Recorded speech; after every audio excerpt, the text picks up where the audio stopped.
Céline, bonjour. Bonjour. Merci de venir témoigner. Donc, je vous laisse vous présenter votre entreprise. Oui, je suis Céline Simon, j'ai 39 ans, j'ai 2 enfants. Et nous avons créé avec mon mari une société d'enseigne et de signalétique. La société est basée sur Méry-sur-Oise et nous sommes 18 salariés et nous avons 7 ans d'existence. Alors, qu'est-ce qui vous a motivé pour cette création d'entreprise? Vous travailliez déjà avec votre mari Non, avant? C'était une création à 2. Oui. Je pense que pour mon mari, c'était quelque chose qui était inné. Pour moi, j'ai vu mes parents naviguer dans le monde de leur société toute petite. Donc, je pense que c'était un projet familial et puis un challenge à relever à 2. On est assez complices et complémentaires, donc c'était un challenge à 2. Voilà. Et puis, un beau jour, vous avez dit, bon, bah, c'est le moment ou jamais, donc il faut sauter le pas. Voilà, bien que vous ayez à cette époque des enfants on avait en 2 bas enfants âge, en bas âge, 3 ans et 6 ans, mais on et s'est vous dit, on saute le pas. vous êtes dit, allons-y. Allons-y. Alors, vous avez donc créé, puis vous avez développé. Alors, pour vous, travailler avec son mari, c'est une force parce que souvent, on me dit, oh là là, ça doit être trop dur de travailler avec son conjoint. Donc, si ça se passe mal dans l'entreprise, après, ça va mal se passer à la maison. Comment vous faites? Parce que moi, ça fait quand même 30 ans que je travaille aussi avec mon conjoint. Donc, non, je dirais que c'est une force aujourd'hui. Je pense qu'on partage la même opinion, c'est qu'on ne recommencerait pas si on était à chacun de son côté. Je pense que c'est une aventure qu'on avait voulu à 2, je dirais même à 4 avec les enfants, mais une aventure qu'on a vécue à 2. Et je pense que l'important, c'est d'être complémentaire et d'avoir des compétences complémentaires. Et que chacun ait son domaine. Voilà, mon mari s'occupe de toute la partie commerciale, je m'occupe de la partie administrative, RH et logistique. Et je pense que c'est un atout pour nous, un atout pour la société, et également pour les collaborateurs aussi. Chacun est dans son pré, mais quand un est absent de l'entreprise, l'autre est là, et vice-versa. Je pense que...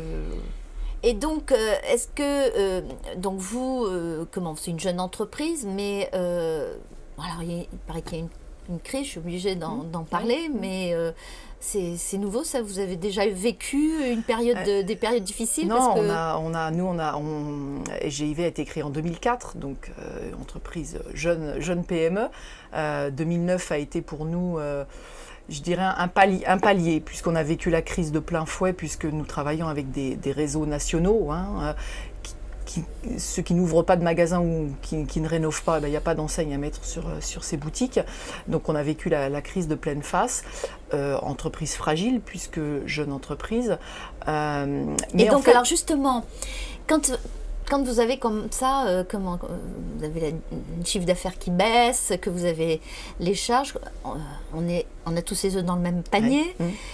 Comment vous faites pour passer les moments difficiles, continuer à, quelque part, être motivé, garder le sourire quand vous rentrez le soir à la maison, parce que les enfants, il ne faut pas les inquiéter. Alors, comment on fait ça? Déjà, on n'a pas le choix, puisque vous le dites, on a les œufs dans le même panier, donc ça veut dire qu'on n'a pas le choix de se dire on baisse les bras, il faut y aller, on sait pourquoi on se lève tous les matins, et ça, c'est une force qu'on a. Après, chacun la partage différemment, donc on a chacun ses bons et mauvais moments, mais il y en a tout le temps un qui est là pour rassurer l'autre. Et puis, on se dit, voilà, on va se faire aider. Et donc, on a été proactif sur des associations ou sur des idées d'autres entrepreneurs qui ont aussi vécu la crise et qui étaient peut-être plus forts que nous et qui ont déjà vécu ça avant. Donc, on s'est appuyé sur des expériences d'autres PME. Et puis, on a surmonté cette crise. Nos fournisseurs, nos banques nous ont fait confiance. Nos clients, eux aussi se sont investis dans nos projets et voilà, on a passé la crise. 2010 s'est très bien passé et vous pensez que c'est plus facile de supporter ça à 2 justement? Oui, je pense que moralement c'est très très dur, ou en tout cas à 2 dans la même entreprise, ou autrement le conjoint doit être derrière pour pouvoir assumer aussi le fait qu'il y a, on peut pas en entreprise, on ne peut pas partager avec les collaborateurs les soucis financiers ou de trésorerie et je pense que le conjoint doit être homme ou femme, doit être derrière pour partager ça. Oui. Voilà. Alors ça, c'est vrai que souvent ça fait peur. Ça, je dirais, on peut pas imaginer que quand un entrepreneur, ce soit un long fleuve tranquille. Donc je dirais ce qui est important, c'est justement que je vous pose cette question parce que vous l'avez eu en 2009, d'autres vont l'avoir maintenant. Donc, mais une crise, ça fait partie, je crois, de la vie d'entrepreneur. Le tout, c'est comme vous le disiez, de dépasser ça. Alors, soyons plus optimistes maintenant. Et comment vous voyez vous qui êtes jeune, donc comment vous voyez justement l'évolution de votre entreprise? Vous avez envie de grossir, vous avez envie de continuer à peut-être à grandir, à reprendre des entreprises? Oui, le but, l'objectif premier, c'est de pérenniser, je dirais, cette clientèle et puis ce chiffre d'affaires, d'accroître. Maintenant, on veut rester PME. Je pense que pour nous, c'est important aussi d'avoir une dimension sociale et familiale que ça tient. C'est important pour nous. Et puis les projets, c'est vrai que on a créé en 2004, on a racheté une société, on a fait de la croissance externe en 2006. Ce qui nous motive aussi, c'est je parlais tout à l'heure du challenge, c'est de remettre à plat les choses, de remettre les procédures, de repartir sur des terrains nouveaux ou sur des métiers connexes. Ça, on le fait tous les matins. C'est-à-dire que à chaque fois, on est obligé de se remettre en cause pour trouver le moyen de payer justement, d'avoir un retour sur un investissement. Il faut être de plus en plus performant, mais c'est un cycle de progrès et aussi, je crois que c'est il faut être curieux, il faut être curieux, il faut aller de l'avant, il faut avoir des idées. Aujourd'hui, on n'a plus le droit de rester sur nos acquis. Il faut développer, il faut avoir des idées, il faut être proactif. C'est vous qui gérez les ressources humaines. Oui. Vous avez l'impression que c'est plus dur parce que vous êtes une femme ou finalement ça se passe très bien parce que la question s'est jamais posée? Alors moi je dirais que c'est plutôt une force que d'être une femme aujourd'hui en ressources humaines et en management. Je pense on parle avec notre cœur, je pense, plus qu'un homme ne se dévoilerait. Nous, on ose aller plus loin ou de poser des questions personnelles sans envahir la vie personnelle des collaborateurs. Mais je pense qu'on a une fibre un peu maternelle et qui se ressent dans l'entreprise. Je pense que... Alors, j'ai une question j'ai envie de vous poser parce que je me retrouve des années en arrière. Chaque fois qu'on devait, notre entreprise aussi, on a repris 60 entreprises et chaque fois, dans le couple, il y en avait un qui accélérait, l'autre qui freinait. Chez vous, ça se passe comment? Tout à fait. Tout à fait. Mon mari est un développeur, donc aussi bien commercial que d'idées que de communication. Et puis, c'est vrai que moi, je suis un peu là et quelquefois plus dans l'opérationnel en disant, attends, voilà, étape par étape, et puis on voit les choses. Qu'est-ce qui explique ça? C'est à côté...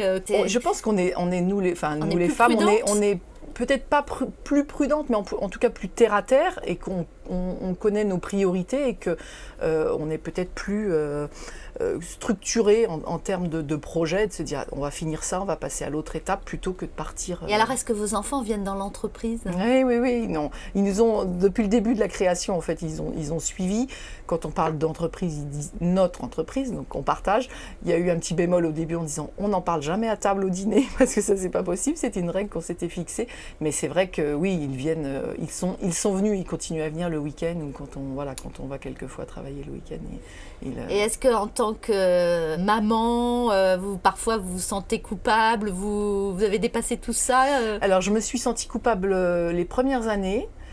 Parce qu'ils étaient effectivement plus petits, mais c'est là que l'investissement, que j'avais besoin de donner le plus d'investissement dans l'entreprise. Et puis ils l'ont compris, ils sont très autonomes maintenant en fait. Je pense que ça leur a fait gagner en autonomie tous les deux, je pense. Ouais. Bien, donc comme quoi, on n'est pas obligé de rester chez soi, s'occuper de ses enfants, et que les enfants peuvent être aussi heureux avec une maman qui prend plaisir. Tout à fait. Je pense que c'est important pour eux de savoir que les parents sont épanouis et heureux dans leur Et aujourd'hui, vous commencez à sortir de l'entreprise pour aller dans des associations, oui. On est obligé de toute façon, pas aujourd'hui. Depuis le début, c'était pour nous important de voir ce qui se faisait ailleurs et puis de partager des expériences. Donc mon mari a fait partie d'une association qui est le Centre des jeunes dirigeants. Et moi, je fais partie d'une association au sein de la Chambre de commerce qui est Plateau. c'est important de partager avec d'autres PME comme les nôtres et puis d'expérimenter, et puis de communiquer, et puis voilà, de sortir un peu de l'entreprise et prendre du recul par rapport à ce qu'on a mis en place.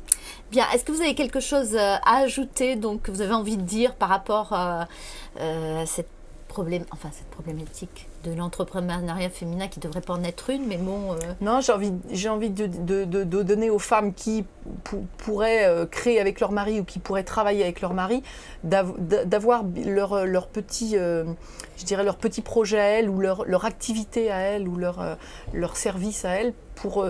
ce qui m'a gênée pendant ces années, c'est quelquefois on reste toujours la femme de l'artisan qui répond au téléphone ou qui tape à la machine. Il y a plein de femmes aujourd'hui. Alors qu'on est aujourd'hui associée à part entière. Voilà, et on reste la femme de.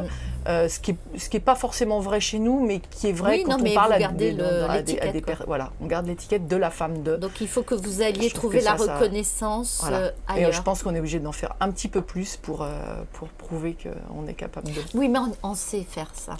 Ça se fait naturellement, mais voilà. Et c'est pour ça que j'ai rajouté à l'émission Femmes et Entrepreneurs, oui, nous le pouvons. Oui, je ne vais pas vous le dire il y a ce week-end parce que c'est pas... Non, mais effectivement, c'est un beau slogan. Merci beaucoup pour ce témoignage. Merci.